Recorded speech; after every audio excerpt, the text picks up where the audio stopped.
ফারদিন কখনো নামাজকে গুরুত্ব দিত না, মাঝে মাঝে পড়ত, তাও যখন মন চাইত।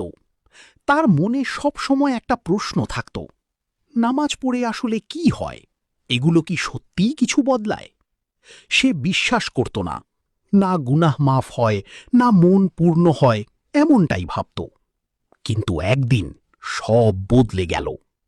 সেই রাতে ফারদিন ঘুমিয়েছিল।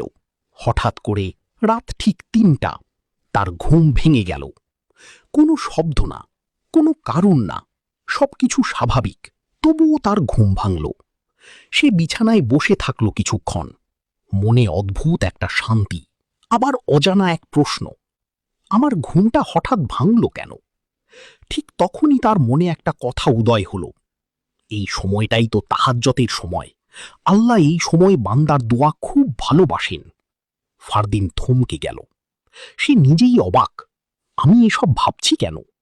কিন্তু সেদিন সে উঠে দাঁড়ালো। জীবনে প্রথমবারের মতো নিজের ইচ্ছায় তাহাজ্জতের জন্য দাঁড়ালো। নামাজে দাঁড়িয়ে তার চোখ দিয়ে অজান্তেই পানি পড়তে লাগল।